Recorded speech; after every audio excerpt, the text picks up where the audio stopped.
Olá! Tudo bem com vocês? Espero que sim! Hoje eu estou aqui no SINACAN, primeiro Simpósio Nacional de Enfrentamento ao Câncer de Mama. O meu tema é como falar do diagnóstico de câncer aos filhos, crianças e adolescentes.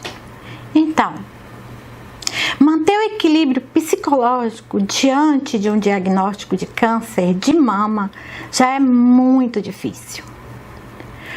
O impacto do diagnóstico do câncer de mama é devastador para a maioria das mulheres. Alguns fatores implícitos ajudam a compreender o estigma que envolve o tratamento do câncer de mama. Para a figura feminina, a mama é mais que uma simples glândula com função reprodutiva. Ela adquire um valor simbólico de fertilidade, sexualidade, sensualidade e feminilidade.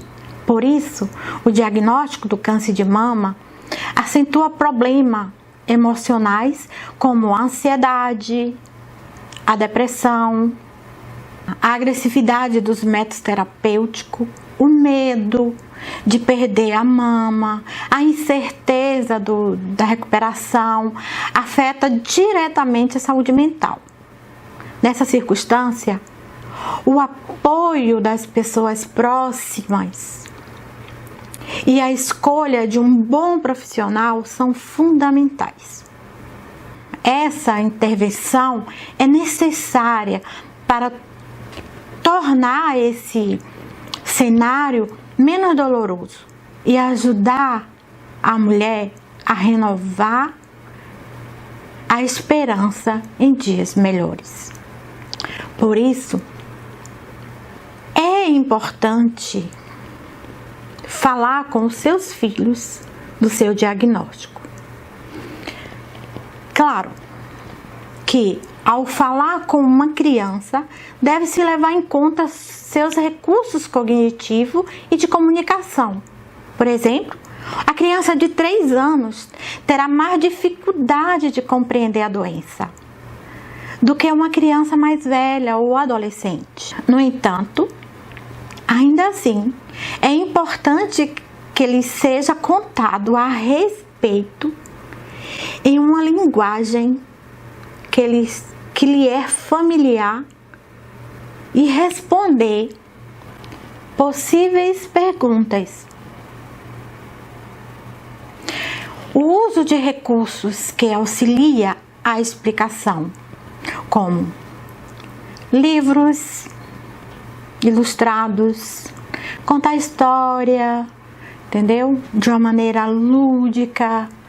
Bonecos também podem ser úteis, pinturas, desenhos, de uma forma bem lúdica, onde a criança possa entender o que você está passando no momento.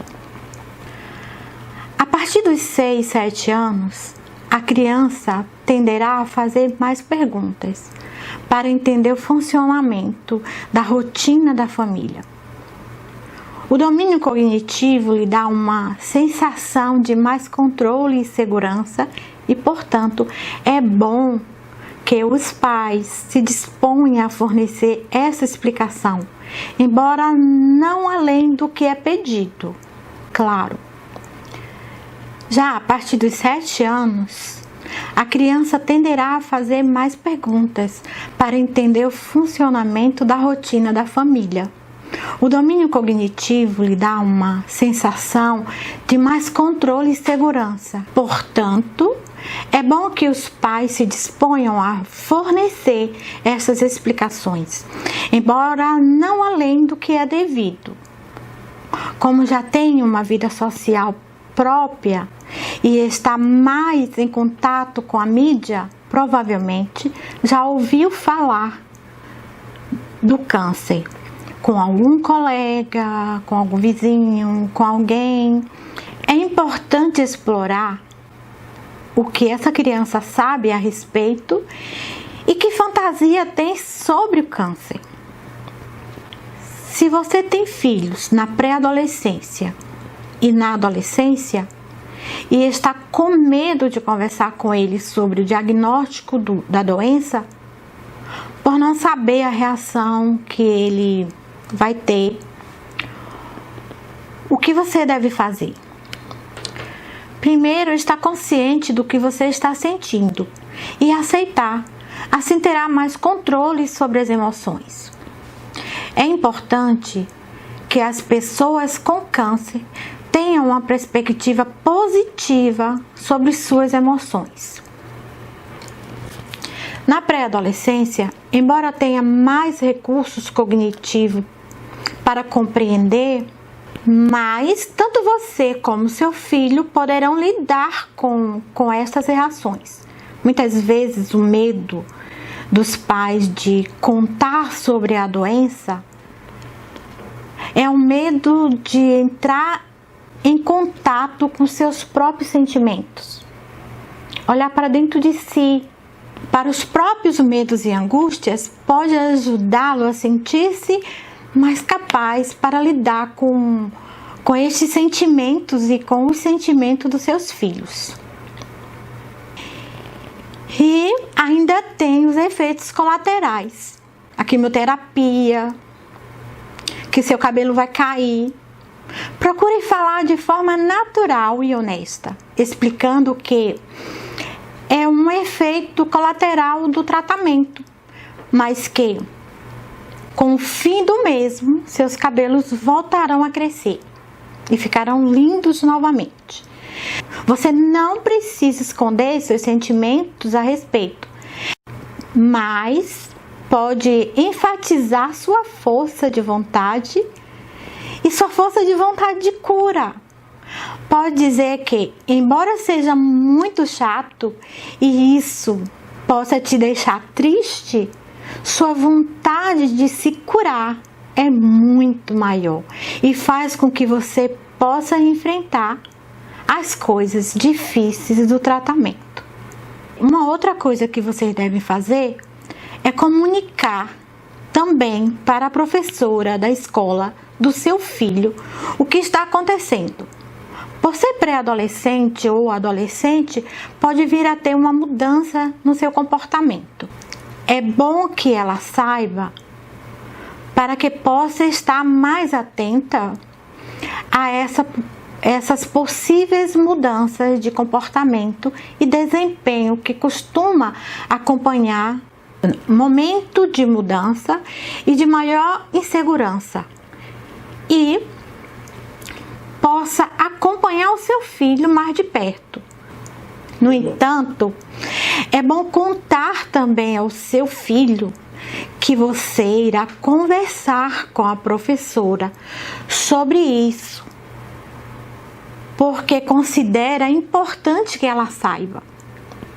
Porque esse é um momento muito importante e para que seu filho não se sinta constrangido, entendeu? Caso alguém venha comentar na escola ou a professora vai comentar com ele e ele não está sabendo que você falou com a professora. Então, ele está passando por um momento, além do momento de transição, ele está passando também por esse momento que para ele é um momento de luto. E aí você vai reconhecer que seu filho está sofrendo com o seu diagnóstico. Por quê? Conviver com a doença de um genitor provoca angústia e insegurança nos filhos diante da possibilidade de perda dos pais e de uma menor disponibilidade física e emocional decorrente dos efeitos e de condições do tratamento. O diagnóstico aberto e um ambiente de confiança e contingência para a sua angústia são de grande ajuda para o enfrentamento da criança e do adolescente. No entanto, seu filho pode vir a precisar de ajuda profissional para lidar com o que está acontecendo. E há determinadas reações que podem indicar isso. mudanças intensas de comportamento, queda no desempenho escolar, diminuição ou aumento de apetite, diminuição ou aumento do sono, regressão e perda de capacidade adquirida antes da doença. Por exemplo, voltar a urinar na cama, usar chupeta, as criancinhas menores, hiperatividade para chamar a atenção, fica uma criança mais impulsiva também, agressividade, as menores podem até resolver bater nos coleguinhas, ou passividade, as crianças ficam mais fechadas para si, entendeu? Comportamento autodestrutivo, tensão nervosa e ansiedade. Dicas e orientação para vocês, pais. Mantenha um ambiente de confiança em casa, no qual seja falada a verdade e seus filhos saibam que podem fazer perguntas quando quiserem. Não há problema em mostrar seus sentimentos para as crianças. Estar doente não é fácil e a criança pode entender isso. No entanto, tome cuidado para não a tornar sua fonte de apoio principal, pois ela não está em condições de fazê-lo. Mostre também sua força, a força de vontade de vencer, a força de vontade de vencer a doença. Perceber a força do genitor deixa a criança mais segura. Procure manter a rotina da criança sempre que possível. Não tire ela da rotina dela. Se ela está indo à escola, continue indo à escola. Se ela vai a parquinho, continue indo a parquinho. Conte com a ajuda de familiares e amigos. Momentos de distração da doença são importantes para todos. Procure, dentro do possível, ter atividades prazerosas de lazer em família. Procure assistir um bom filme, tá sempre reunida com a sua família, dar muitas risadas. Procure ajuda profissional para você e sua família, se sentir necessidade. Você não precisa enfrentar isso sozinho. Espero que eu tenha sido clara, que eu tenha te ajudado. Se precisar de ajuda, procure um profissional e não fique sozinho. Você não precisa ficar sozinho. Você não imagina a força que tem dentro de você. Procure essa força lá dentro. Procure meditar, conhecer as suas emoções, estar bem, dar muitas risadas. Levar tudo leve. A aceitação do que você está passando, a partir do momento que você a aceita, tudo fica mais leve. Eu queria aproveitar e agradecer ao SINACAN, primeiro simpósio nacional de enfrentamento ao câncer de mama. Queria agradecer a toda a equipe. Meu muito obrigada por estar aqui participando. Para mim foi uma honra. Espero que eu tenha ajudado. Essa foi a minha palavra de hoje. Gratidão. Gratidão.